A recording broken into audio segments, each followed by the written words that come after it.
Come out of the world, oh my people. Hello everybody, this is Paul and Laura with Torah Life Ministries. We're glad to be here making another video.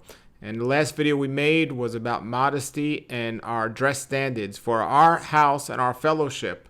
And we got a very agreeable reply from many people. One person brought up a topic that's very important that I wanted to discuss, and I definitely wanted Sister Laura here to discuss this with us. And the comment basically said that what we spoke about was important, but of course there's another side to it, which is men and women learning to give up lust through the power of Yeshua. So that's what I want to talk about today, because why is modesty so important, and what play does lust have in it? So this is what I want to discuss, and I think it's an important topic. And we're gonna look at this and talk about this, and we have to be real and understand that if lust wasn't an issue, would our Creator even care about the modesty issue? You see, when Adam and Eve were naked, they didn't know they were naked, and then when they got the knowledge, they realized they were naked, but they didn't stay naked. They realized they were naked, and they tried to cover up, but they didn't really try to cover up. And then Yahweh covered them with tunics. He didn't want Adam to see Eve naked and Eve to see Adam naked. And they were even husband and wife. And that was very interesting. There were no other people around, supposedly. So why would he do something like that? Who's going to lust after who? So how far have we come since then if just one man and one woman are there, and Yahweh's concerned about lust over just a husband and a wife? And then look where we are today. So Sister Laura here grew up in a Muslim faith, and you hear modesty is really not debatable in the Muslim faith, because people are dressing modest. In the scriptural times, in the first couple of centuries, times of Yeshua, most people dressed modest, and if somebody dressed immodest, they were often considered a prostitute or something to do like that. So what about lust? And does lust only have to do with physical appearance, or does it have to do with money and other things and so on? So as your background on growing up, I know a lot of Christian men out there, even pastors, fall to the temptation of lust through pornography and so on. But what about Islam? Do Islam teachers and men of the Islam faith or women of the Islam faith, are they known to struggle with pornography as much as other men of the world? Because the modest women are dressing modestly. Are their eyes going towards the worldly women, or do they have control over this issue more? It depends on the person, I guess. The thing with Islam, it does teach to lower your gaze. When you do see the opposite sex, no matter how they're dressed, actually, more so if they are dressed immodestly. And Islam actually teaches a lot of modesty, more so because they teach that women are the weakness for men, and so they stress very much so to look away. So, I'm sure with any culture or religion, there are men or women who struggle with lust, but I know that most Muslim men do look away. They wouldn't even talk to another woman unless it's a wife. So, wow, and it is an individual thing. Yep. Because there are certainly individual circumstances and the way people are brought up and so on. So it is an individual thing. Some people say to me, well, if you have the Spirit of Yahweh and you're feeling great, you won't have issues with lust. And I don't agree with that, because in the Bible, we look at King David himself, and he lusted over seeing a woman in the window, and he committed adultery and murder over that lust and that passion and so on. Gazing away is something I would highly recommend for men to do. I know that there's a CD that we listen to that we like. It's called Eyes of Holiness. I've been listening to it a very long time. And the author describes it as a picture that's in a man's mind when he sees a woman. And unlike a hard drive or a computer where you can just press one button and erase that picture, You can't simply do that from your mind. When a man sees certain things, they stay in his mind, and that image will stay with him for a very long time. And I know that there are some women I've looked at in my life when I was much younger, even a little kid growing up, and if it was out of the norm, I would be interested in it, just to be like, wow, that's not normal. But if it had something to do with something I would consider today immodest, it's not easy to let go of these images to begin with. And this is from like when I was a kid or a little child. But now as a grown man, it's more challenging, even more challenging in this world we live in. We live in a society where most people are immodest. What about women? Do women have this same struggle? Do the pictures stay in their minds? Because I'm hearing more and more women, some women have told me they have lustful thoughts about men that they see on the street. I mean, is this common? I mean, what about that you know of from women you speak to? None that I've actually spoken to have that struggle. Yeah, I'm not sure. I think it's just an individual thing. However, me personally, I thank Yahweh, I don't have that struggle or issue. I go to an extent of not even like caring to look at another man. So it's definitely not a struggle for me, maybe for other women, but not that I'm aware of. Sure. I have a lot of people contact me, and like I said, some men and some women have expressed to me over the years how they struggle with this topic. And as we said, it's an individual thing, but it's also, is it really a maturity thing? Because there's a lot of people in scriptures that were supposedly mature believers that got into big trouble for this reason. And this really does need to be addressed. And a lot of people today discuss topics of prophecy and what happens after we die and all these other topics, but a lot of people are afraid to talk about topics like this. When it says in the scripture we should confess our sins to one another, and it's to lift ourselves and others up. It's not to tear us down, and we have to be open and admit we have a struggle. And I know there's some of you out there that are struggling, and we need to overcome. Over this. I know that the more modest I came in my thinking for my own life, the less thoughts I would have that were impure. So when I was younger, growing up, and very immodest in my lifestyle and my thinking, and in my undressing, not my dressing, not my attire, but my unattire, because I used to walk around a lot in an immodest way, the easier it was for my eye to wander. But the more I became so strongly in a feeling of dressing modestly, it helped me to not have a wandering eye. Mm-hmm. And, it definitely made a big difference. And this is why I always recommend modesty isn't only for women, it's going to help men as well. Because I believe there's something there that says, look, on the CD we heard, women, do you want your man to look at other women? And then it said, well, then why do you dress in a way that creates other men to look at you? A lot of men say, well, I want my wife to be beautiful and so on. Well, there's modestly beautiful, but then there's the worldly beautiful. And, if you think your wife is sexy, so to say, everybody but if everyone sees her in the same way, they'll think the same thing. There's only certain times that she should dress that way in your appearance, in your atmosphere, not in other men's, and so on. And so I do think there's like that same, I don't want to call it a law of nature or unspoken thing that says, if men are dressing more modestly, they're acting more modestly and gazing down or looking away. Sometimes if I go to the beach, 95% of the times I have a baseball cap on. Just to have my cap down, it helps me not see in front of me of all the things I shouldn't be seeing. And we learn these things. And, so now about women love attention. They do love attention. And a lot of women don't care where or the source of that attention. They just want attention. And I remember one year I was at a Sukkot, and there was a woman with long hair, and really long hair, and she was rolling around and shaking it around and so on. And she was having problems with her husband. Her husband wasn't at that Sukkot. And she said to me, I'm having issues with my husband and so on. And I just told her, well, maybe, there's a connection between, the way you're dressing and the way your appearance is.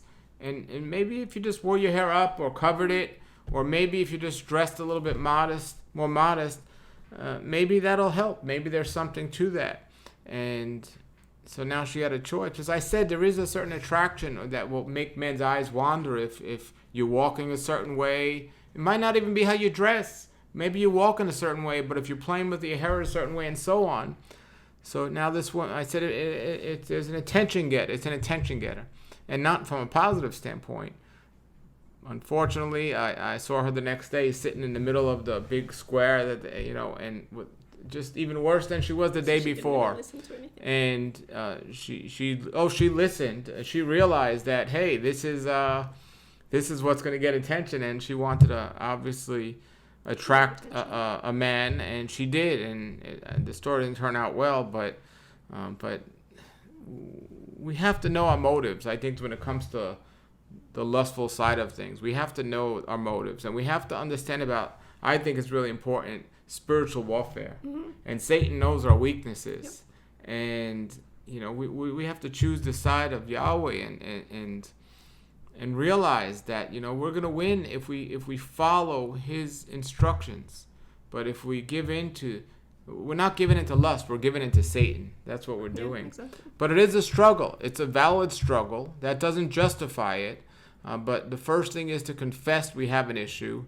And I think inwardly we need to just really focus on ourselves and be more modest in our lifestyles. And that'll help us be more modest out of our lifestyles. Yeah. Someone once told me they wear a yarmulke and they wear a prayer shawl and they wear tzitzits, and it makes them feel more holy, and they act more holy when they do that. As of if they were walking around in a tank top, they wouldn't feel the same way.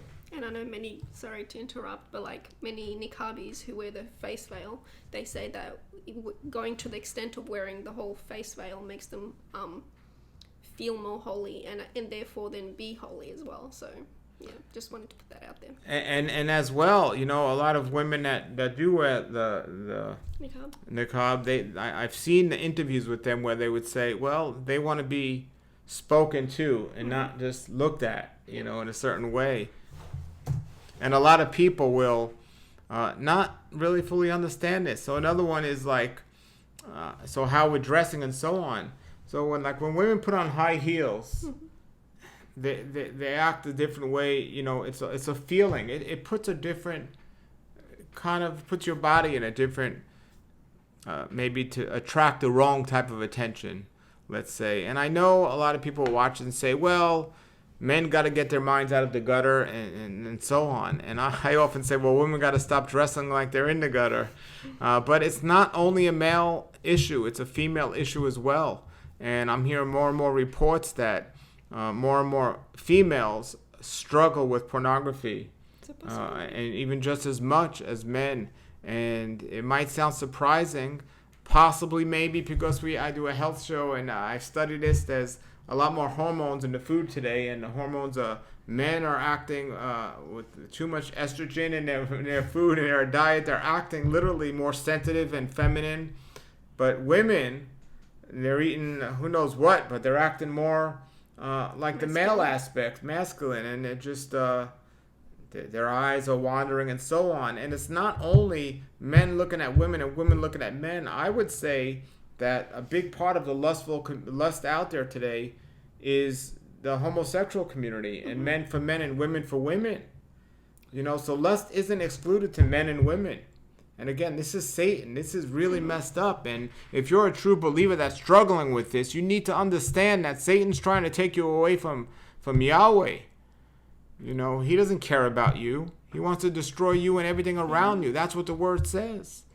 But this, I've confined in men. I've had men come to me and tell me they struggle with they like men and they have lustful thoughts about men, and it's a real situation, but at the same time, it's the same solution. We have to go to Yahweh in prayer, and we really need to try to be consistent in what we're doing, but we need to remember that the eyes are the windows to just our brain and let things in. And when we see certain things we shouldn't be seeing.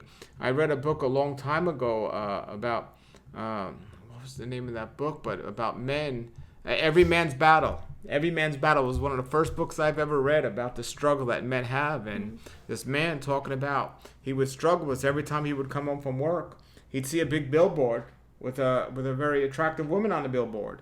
So literally, to overcome the problem, he would take a different route home from work, which is even longer than the route than his other route, just to avoid seeing that. Because it's easy to say, just don't look, but it's easier said than done. Because if it's right there, and this is something maybe some women can't understand, but if it's right there, it's easier said than done. And you know, maybe he's not looking, but maybe he turns away and there's a new billboard up or something. It's quite a challenge for men. But Every Man's Battle, that's a great book. I would definitely recommend people get.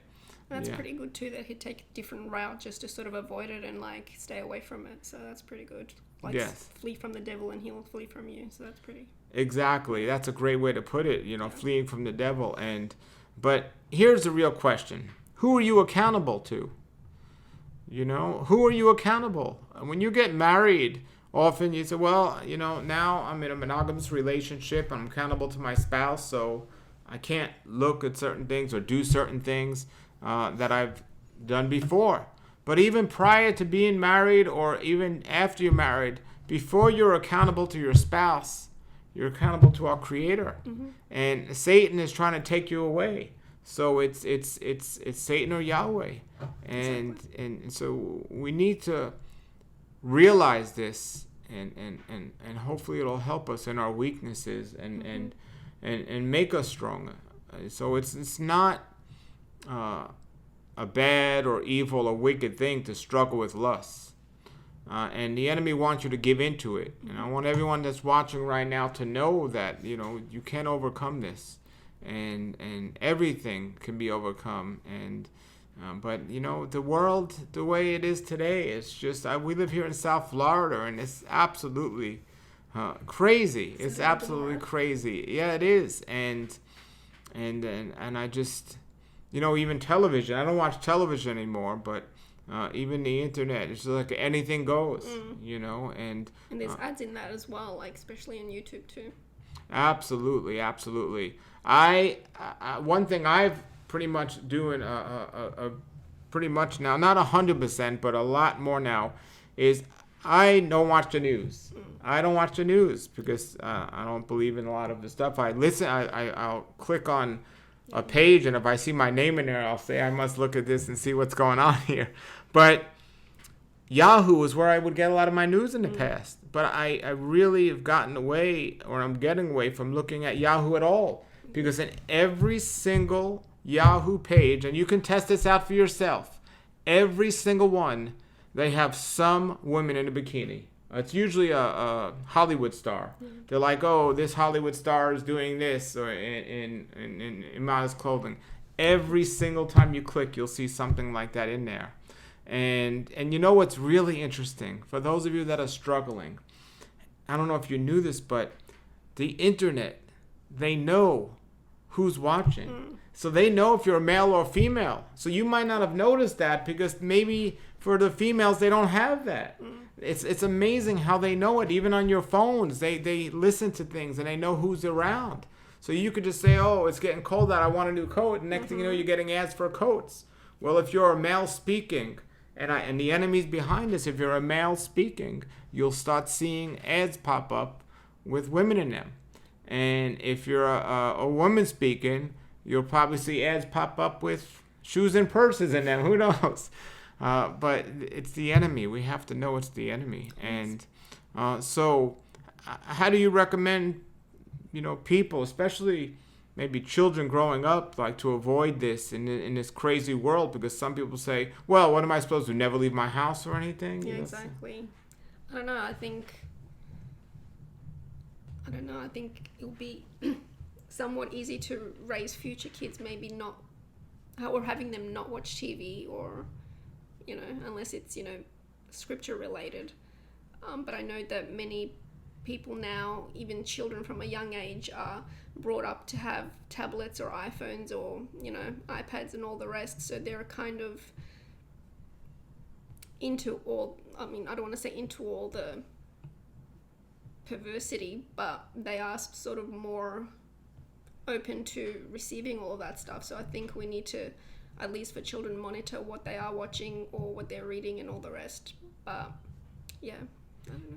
I think it's definitely something that should be discussed between children and their parents, and the type of friends children have is really important, and their parents. You know, you don't want your children going over to houses where their parents are just not doing the things you don't want your children to do. But it's not only a issue with younger kids, because with adults even as well, we got to decide who we decide to be around, and you know, and it's not only an immodesty thing, as we were saying. There are other things people can lust over, but it's immodesty is the biggest one, or the flesh is the biggest one, and a lot of people struggle with this today. There was a movie with Kirk Cameron years ago. I forget the name, but in the movie he struggled with pornography and so on, and then it was a very interesting movie, and you know, he finally supposedly at the end threw his computer out the window and possibly overcame it, I think. But it was eye-opening, and some of you are watching, you're like, what are they talking about? You know, if you don't struggle, you're like, how could people struggle with this? Just don't look. But it is a real issue, and there are a lot of people that struggle with it. So it's one of the reasons why we wanted to do this, because somebody asked us to, but also to take it to Scripture. Remember Scriptures. The Scriptures will really help you in those times. When Yeshua was tempted in the Scriptures, he used Scripture to drive Satan away. And so that's what, you know, so think about Scriptures, and think about spiritual warfare that's going on, and think about, you know, how Yeshua was victorious in what he was doing with Satan, and when Satan tried to tempt him. I also think often about Joseph, you know, how he ran. He didn't try to fight it. He ran when he was being seduced. It's a very important thing, you know, for people to understand. And now the whole idea of what lust actually is, that's another topic open for discussion, because I've heard. Do another video? Yeah. It's definitely you know, what is lust, or what's just, you know, not really lust or lustful thoughts. It might be labeled something else. So I don't want everyone to get depressed thinking you struggle with lust, because not necessarily. Maybe you don't. Maybe you just have an issue with something else or something. And so, you know, it's good to define this and kind of get a good understanding of where these things are. But I think it's definitely important. I think modesty is an important first step. And yeah, and as a man, I want to do my best to be in environments where there's as less temptation as possible, and it excites me. When I was going to the amusement park as a little child, I remember my father took me on the bump-up cars.